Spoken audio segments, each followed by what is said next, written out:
Wake that ass up early in the morning. The Breakfast Club. Morning, everybody. It's DJ Envy, Angela Yee, Charlamagne the guy. We are the Breakfast Club. We got a special guest on the line, Romany Malco. Welcome, sir. What's up, folks? Welcome. Thank you. I'm happy to be here as usual. Good to see y'all. I love the sign on the right side of you, man. I love you, Daddy. I love that sign right there. Dude, I'm like reduced to like one little section of the house because they just take over everything else. Well, congratulations first and foremost for having your movie, Tijuana Jackson. I know you've been talking about this movie for such a long time, but you wrote it, directed it, starred in it, edited it, did everything, right? That's right. I had to. Yeah, I really did. And I'm glad that I did too. Why were you committed to doing it yourself like that? Doing everything? Because the character's raw. The characters, you know, the things that I say on the YouTube channel kind of at some point got the whole channel demonetized. YouTube stopped sending out stuff because it was so controversial. And really? Yeah.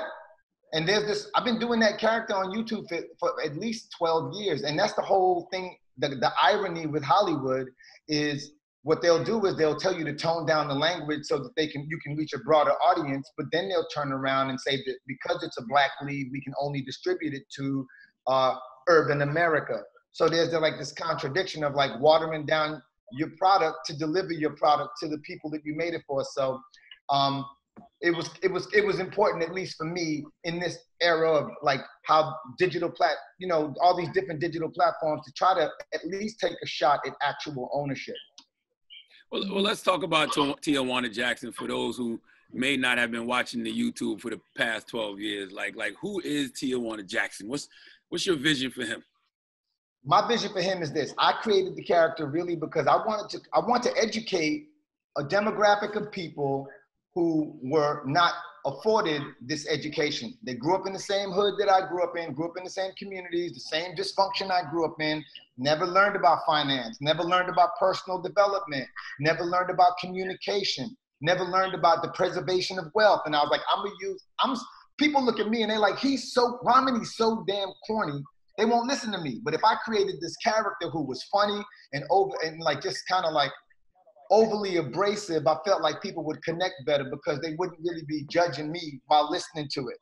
And it just took off. Within like 2 episodes online, the New York Times did a full write-up. This is back in the day. And then people started catching on. And then some dude ripped one of the videos and put it on World Star. He thought it was a real dude. And then it just kind of after that. Now, TJ gives some amazing advice. As we can see, he's a motivational speaker, right? And the movie, I guess the way the movie starts is he's in jail. He comes home and he decides what he wants to do in life is be a motivational speaker and give advice to people. But you have to figure out how to make money from something like that. Now, who are some motivational speakers, right, that have influenced you? Because I know you think the whole thing is, and I agree with you, sometimes like the motivational speaker thing can be really funny because you're like, all right, but who influenced you? If there was a motivational speaker that influenced me, damn, that's a good question. Ain't nobody asked that question. Leave it up to ye. Let me see here. I, honest to God, can't tell you one motivational speaker. Really? Genuine. E.T. Yeah. though, Eric Thomas, the hip hop preacher, Eric Thomas, he's a great motivational speaker. No, he is, and he's got his own style. There's quite a few of them out there. There's Wayne Dyer. I think Wayne Dyer is influential. I think he's Jim dead. Rohn, Les Brown is dope, but I personally don't have a motivational speaker that really ever like, damn, that's a good question, Yee. I think I just failed. Tijuana Jackson actually is the best. He's inspirational, TJ. Dr. Wayne W. Dyer is dead too, by the way. No, understood, but I'm just saying, I'm just making the point that, so is Jim Rohn, right? Jim Rohn passed. Nah, Jim Rohn's alive, man. I think. Oh, shit. Now you gotta be checking. Hold on, I thought Jim Rohn was alive. Well, I know Eric Thomas is alive. You think, Eric Thomas, goodness. You think anybody could be a motivational speaker? Oh shit, I'm saying Jim Rohn, but I'm actually talking about Zig Ziglar. My bad. I don't know why. I thought you were talking about the sports radio host. I was like, huh? I didn't even know he was a motivational speaker. I'm talking about Zig Ziglar. I don't know why Jim Rohn came to mind. No, I don't know if anybody can be a motivational speaker, but I do know that there's a lot of gurus out there that are hilarious and like self-proclaimed gurus. And that's what inspired the whole character, was the fact that like, yo, it's almost as if you've got like the most dysfunctional people in the world giving advice to people. And I was like, there's an opportunity to take advantage of that, because I love the irony. So the irony here is, you got the most institutionalized dude in the world trying to tell you how to liberate yourself. And so in this weird way, I think it's a mirror of everybody, because we all, to some degree, are preaching what we most need to learn. But what's interesting about the TJ character, most brothers in jail do learn to liberate themselves mentally. So their body is trapped physically, but mentally and emotionally, they have to take themselves someplace else in order just to get by. So he's not really institutionalized up here, because his mind has been someplace else for a long time. Well, okay, damn, Charlamagne, that's, okay, so let me explain how I see that, okay?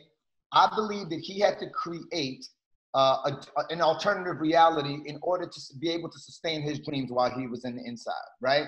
But I also believe that, sadly, the process for that, he's so out of touch with the real world. The process for getting there is missing. He doesn't really understand it. So when he comes outside and he's finally out and free and pursuing his dream, he's running a lot of these stumbling blocks, but they're self-created. He did them himself.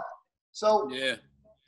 By the way, I just want to say, if y'all don't know nothing about the movie, it stars me, Regina Hall, who plays his probation officer, and the movie is kind of like a metaphor for Tammy Roman. But also Tammy Roman and Alcoya Brunson. But Tammy Roman is uncomfortably real in this movie. It's uncomfortably real. I'm so glad I cast her. But the point that I'm trying to make is that you look at this character and you learn about what it really means to be on probation. You learn what it means what it costs for your family to call you when you're at home. You get to see the real deal. But you also understand that the system is really set up to disenfranchise you even more once you become a felon. And so he's got these big dreams for this alternate reality that he's created for himself on the inside. But when he gets out, the system's like, nah. So his probation officer is taking him to fill out applications at the 99-cent store. He's trying to figure out how to become a world-renowned life coach. If he doesn't get employed, he goes back to jail. That's a stipulation of his parole. So, you know, as funny as it is, that's what a lot of people are dealing with when they are inside, when they get outside the joint. Yeah, they're dealing with being neglected, being neglected by their family. They're dealing with not being able to get a job when they come home. Yeah. Oh man, I could go off, but I'll just say this. You know, you were gonna say, Envy, did you watch it? Yeah, I watched it, and I was gonna say, you know, there was one part where, you know, where he was saying, "Hey, I want to be a motivational speaker," and she was like, "Yeah, okay." Like, all right, you want me to type that down? But I was saying I got a couple of family members that when they come home, they don't want to go to the 99-cent store. They don't want to go work at Home Depot because they have bigger dreams, but then they're forced to. And then what winds up happening is they don't want to go to work, you know, because that's not their dream, and they're forced to. And then what happens when they're late? Then they have to go back to the halfway house. And that's the same circle that they go over and over. They don't allow people who've been sitting there for a while to say, "Hey, this is my dream. Let me try my dream." But they force them to go to these jobs that they necessarily don't love, necessarily don't want to do. And they wind up going in that same circle over and over and over again. And that's the whole point of the movie right there, is showing you how a dude is trying to navigate around the system to pursue his dream and do it in a comical way, but just trying to educate people to be a bit more empathetic, because I honestly feel like, man, when I watched that videotape of Rashard Brooks, when he was just talking about, you know, I've made some mistakes, I'm trying to get back up on my feet, don't look at me like an animal, I got dreams too. I felt like I was seeing Tijuana Jackson in that dude, that it gave me chills, it made me so uncomfortable. But that's the reality, and I feel like by watching the movie, people are gonna have like a better understanding and hopefully more empathy. Because, you know, the reason a dude like me even knows about this is because growing up in the hood, my friends, my homies, like their brother or somebody would get out of prison, right? And then you don't realize it, but it's not just the system that ostracizes them. The family, the community kind of ostracizes them too. People don't want, you know, your kids hanging out with them and all this other stuff. So I'd always be the dude who was just too soft to turn my back on a brother, and I end up hanging out with them, going on double dates I ain't had no business being on, dropping them off at places I ain't had no business being, you know, that kind of shit. And I kind of really started learning and understanding and developing this empathy that I probably might not have had otherwise. Right. I don't want to give the movie away, but I do like the realization TJ came through towards the end, you know, because he kind of realized that his motivation only applies to him, but he realized in order for it to be effective, he'd have to be selfless. And there was one line, man, that put it all in perspective.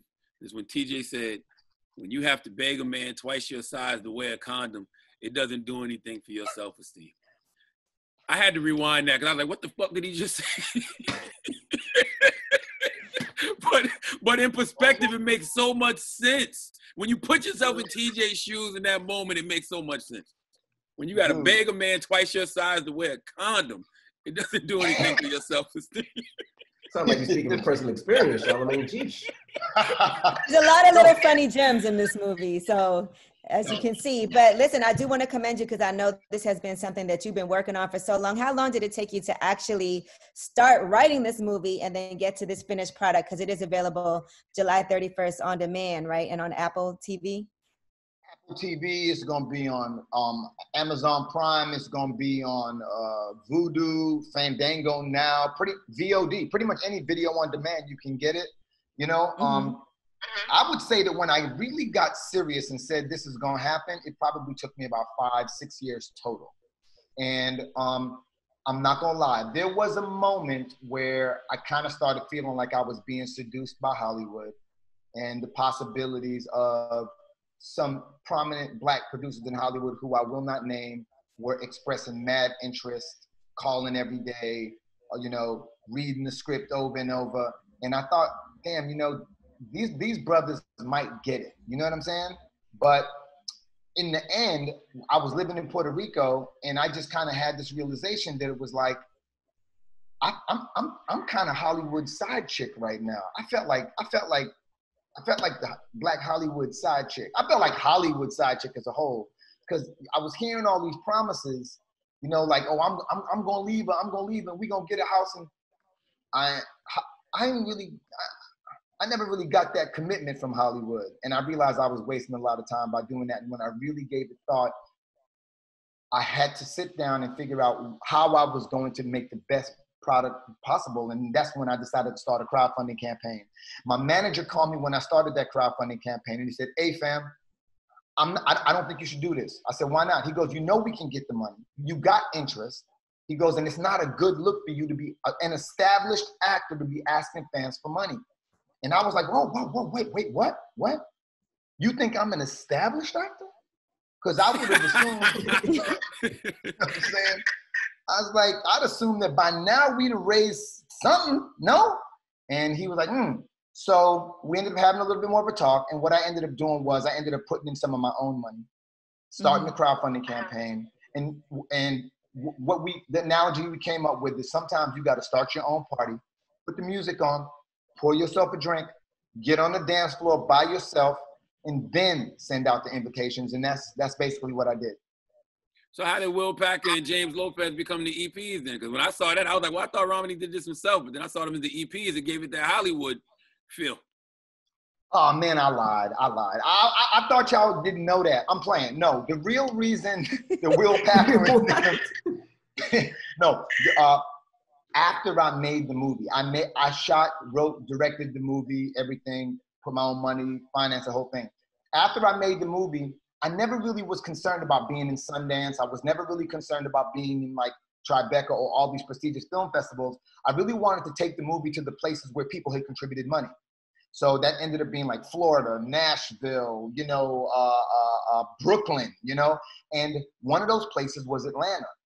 And so Atlanta's film festival was like, yo, we'll feature your film there. We won't have you compete, but we would love to feature your film. And they had this, they just remodeled this theater. It had 390 seats. We packed it out. And the president of Will Packer Productions showed up, James Lopez, saw it. And afterwards, he was like, you got that performance out of Tammy? I was like, well, Tammy kind of came with her own. You got that performance out of Regina? I was like, well, Regina showed up with her. Wait a minute, you wrote this whole thing? Yeah. You produced it? Yeah. And he was like, all right, cool. So maybe like, it couldn't have been like, but a week later, I'm driving across Daytona, Florida, to Daytona, Florida to see my nephew graduate from flight school. I get a phone call from Will Packard like 11 o'clock at night. He just watched it because the president just showed it to him. And he was like, look, dude, I can't believe it. I'm really proud of you. And I want to help you sell this film.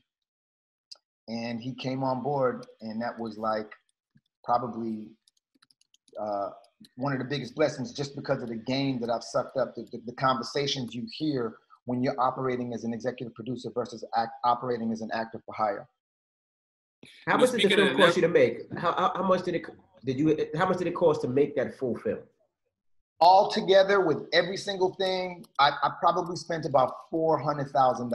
Wow. But wow, that's amazing. You didn't have to pay yourself. So that helps. I paid myself with equity. You know, one of the biggest lessons of the whole trip was I've been peeping the game. You know how Pac said I peeped the weakness in the rap game and sowed it? Well, I feel like I peeped the weakness in like, particularly, you know, the film industry, but I ain't sowed it yet, right? Because it's just my first one. But what I have peeped is that if you really listen to like, the issues that a lot of people have with Hollywood, one is they have an issue with the creative accounting. So meaning they're always being told, well, you know, they ain't no more money. You know, I read this book called Down and Dirty Hollywood or something like that. And they was talking about the Weinsteins and how Ben Affleck and got done for Good Will Hunting and stuff like that. And I really took note of that. So I was like, okay, so I also met with, you know, the Key and Peele brothers. I met with them before he had made his hit. And I was like talking to them, and they're like, if we could figure out a way to get rid of this advertisement cost, this P&A, it'd be sometimes 10, 15, 20, 30, 40, $50 million. We could create a direct, you know, to consumer connection. And that's what I started aspiring to do. Keeping it at a low price point and getting just enough star power that you can actually incentivize a distributor to pick up the film was key for me. And then the other thing was, I was like, well, you know, we got this digital distribution. Let me tell y'all something, okay? I'm sorry, just cut me off if I'm being too long-winded. There was no way in the world that I could predict coronavirus, COVID-19. There was no way.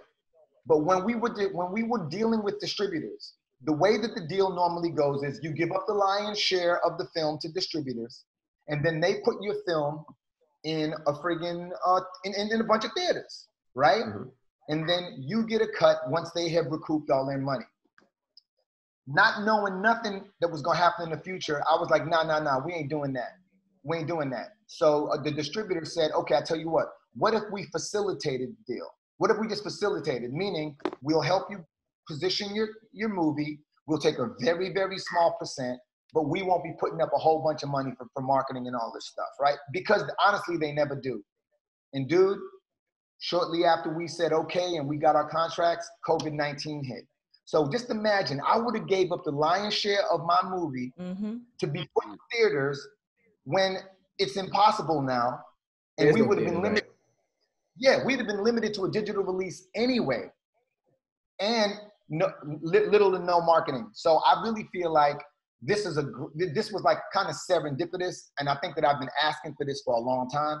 And it just kind of happened where I ended up being able to maintain ownership and also kind of market on major platforms. So I feel very lucky. Well, the movie's great, and I wanted to make sure that I had you on here because I want people to watch this and support it when it comes out on Friday so that you can show people how it's done. They can do it too. And I'm sure there's going to be a part 2, right?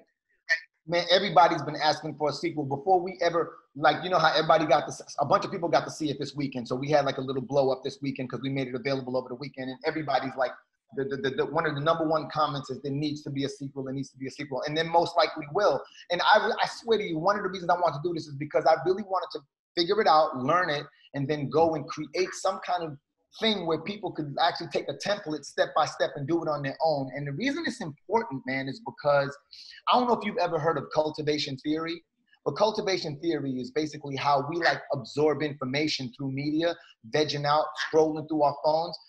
When we're in that theta state, we absorb all this information as if it's real.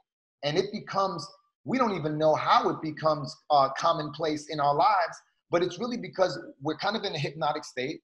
and we absorb it. And so think about this. What if it was my job to write some white lady's life every single day, depict her life every day, broadcast that to the world, and every time she stepped outside of her door and didn't represent what I wrote and broadcasted, she was villainized, she was demonized, she was considered crazy or off. Or better yet, what if I wrote that white woman out to be a Karen? And so the minute she stepped out of her house, she was, treated. That's what it's like being black in Hollywood. That's like what it's being black in America.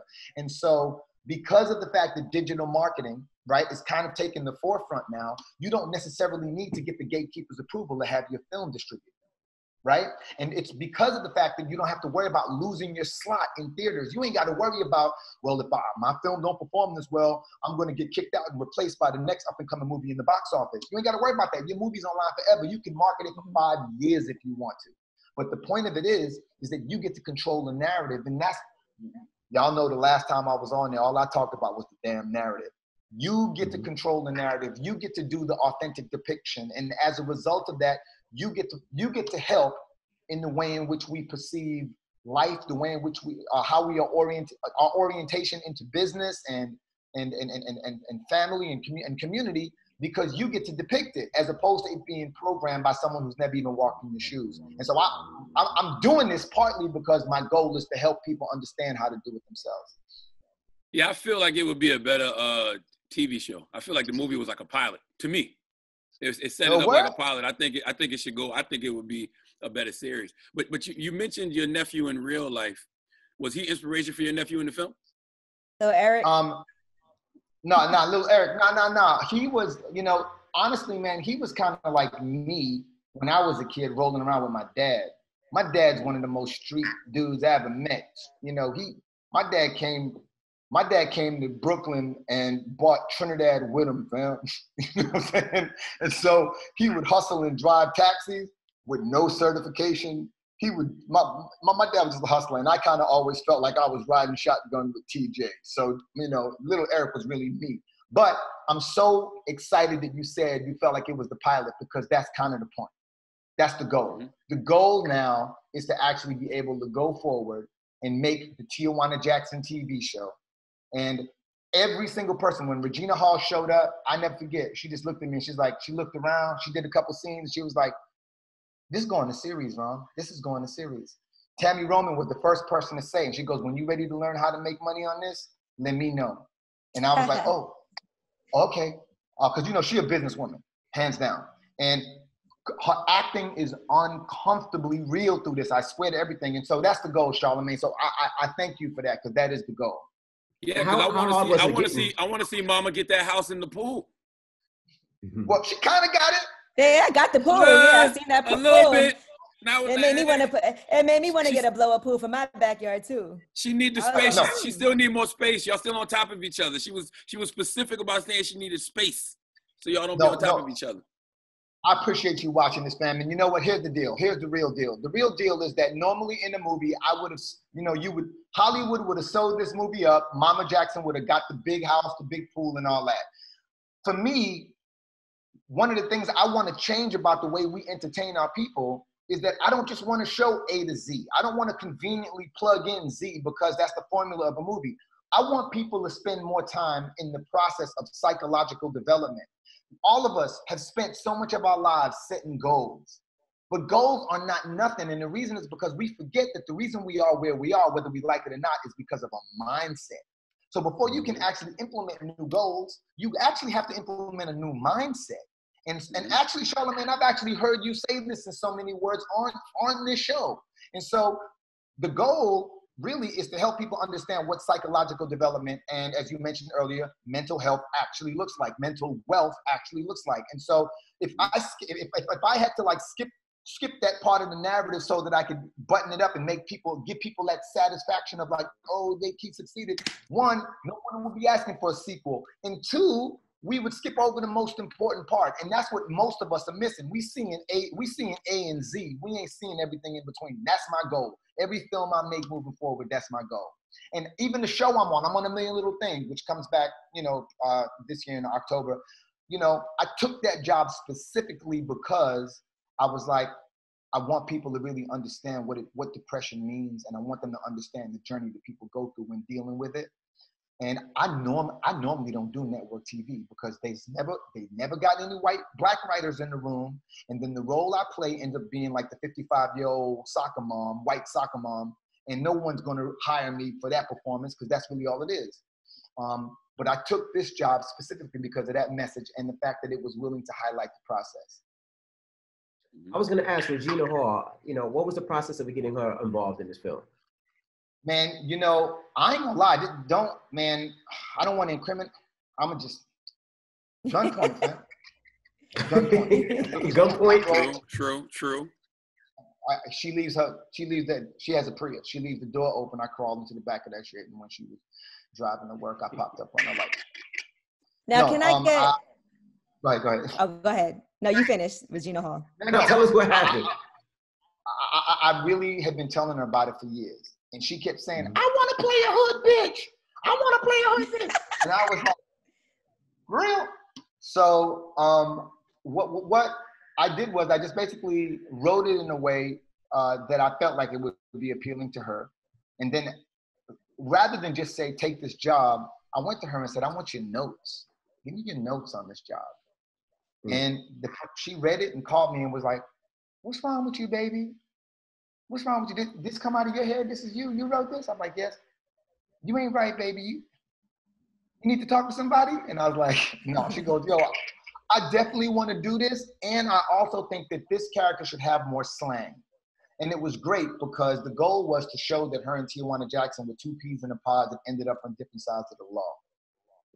Right? And so her note actually really helped show that. And you get that sense as you're watching the movie, like, like when you think she's taking a cigarette and she ended up smoking a cigarette, that kind of thing. So anyway, that's how I had it. And we also had the same management. And she's one of the few people that I've actually stayed friends with throughout the game. So I knew that I needed to have some star power in order to get distributors, on board.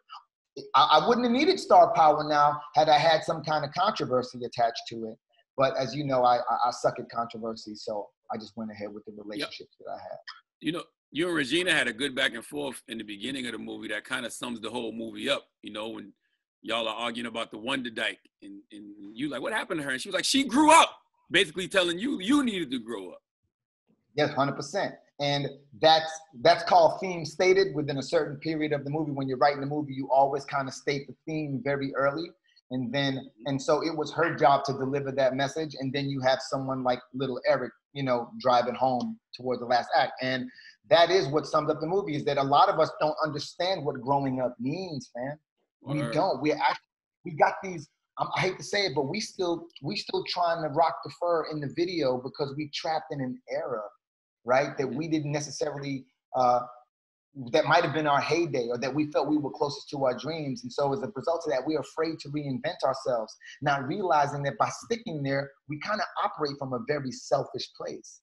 And so part of the goal is to kind of help people become comfortable with the idea of reinvention and realize that it's not an abandonment of your dreams, it's just refining of your dreams. Well, we don't want to give away too much of the movie without telling people to make sure that they go and see it too. Because definitely go see this movie this week. A lot of that is trauma too, though. A lot of that is trauma, Romany. Like when people get stuck in a certain mind state.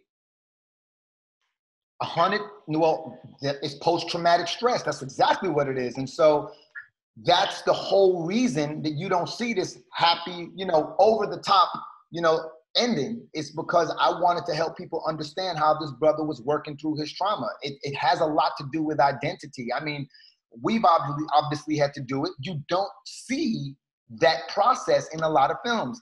And so him having to deal with himself, constantly running into himself, and coming to the realization that, damn, I just shitted on the only support system I've ever known. Gave him the opportunity to reflect in a way that we just don't. You get what I'm saying? And the reason I want to do that too is because it's never packaged the way you think it's supposed to be. I would have never thought that this whole thing, this is so serendipitous, I would have never thought my film would have came together the way that it did. I would have never thought that I would have fallen in love the way that I did. I would have never thought in a million years I'd have been a stepfather. I'd have never in a million years thought I would lose my father so early in life. None of this.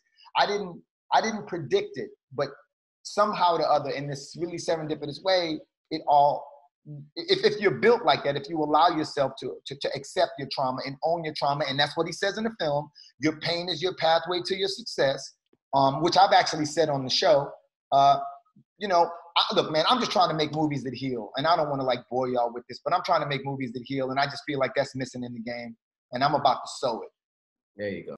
Well, since there's been a Tijuana Jackson, there's a real life version of TJ out here in these streets right now. I don't know if you know Wallo from Philadelphia. He did 20 years, and he's home now. He's like a life coach, motivational speaker. Are you familiar with Wallo? I am not. I'm familiar with a few brothers who've gotten out the joint and become motivational speakers, but I'm not familiar with Wallo. Okay, but did you speak to somebody who actually went through that, like, before you shot the movie or anything?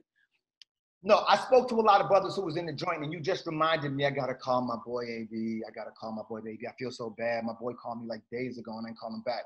I don't know if you've seen the behind the scenes video, but we had a lot of brothers who would serve time on set, helping me understand the process of the halfway house, helping me understand that it's, doing 19 years, what that means.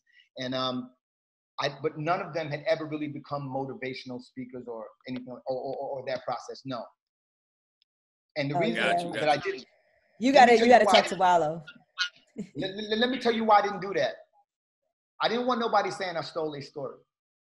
Right. You know what I'm saying? And it's a touchy You've been doing this for a lot. You've been doing this character for such a long time. I don't know how anyone could say that now. I'm sure people still said that. I'm sure people still said you stole this story. I'm sure that's popped up. I had a couple people say that, oh man, my boy said you stole the story. I was like, thank God the social proof exists. I've been doing this character since 99. I've been recording this character since 99.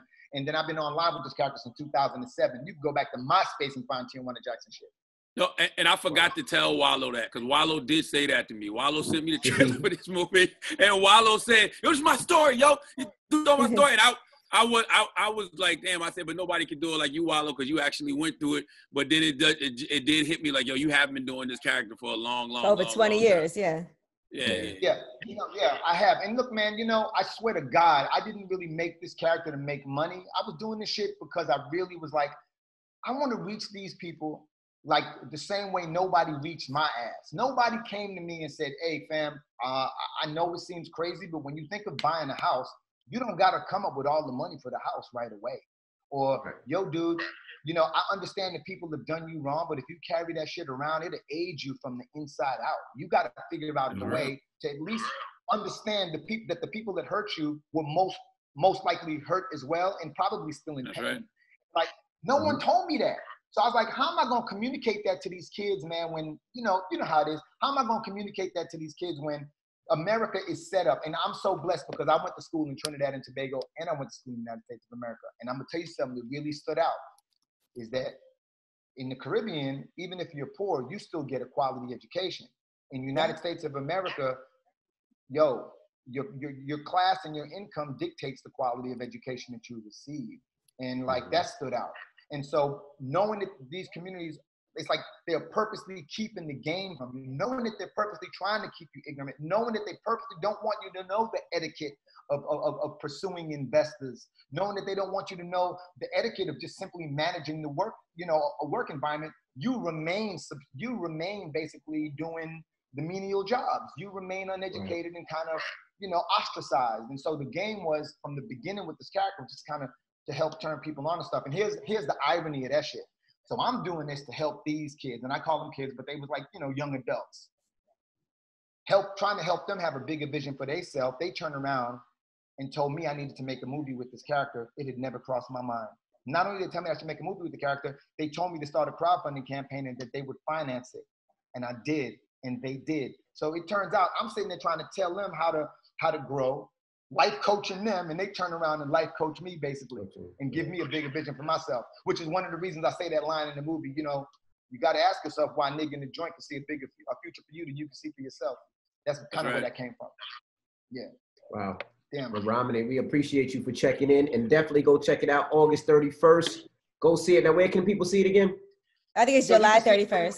July 31st, I mean. Yo, that's Friday. Friday, you can see this shit. Okay? Yeah. Friday. You can. When is this airing? Tomorrow. This week. Tomorrow. Yeah. Tomorrow. Yo, Friday you can see this shit. Bro, sorry, I can get too comfortable with y'all. Friday, you can see this movie on iTunes, Apple TV, Google Play, Amazon, Vudu, Fandango, and pretty much any video on demand, even like cable, like some cable outlets will let you get it. And you know, God willing, man, y'all appreciate it. So check it out. I always do this. Are we done? We finished.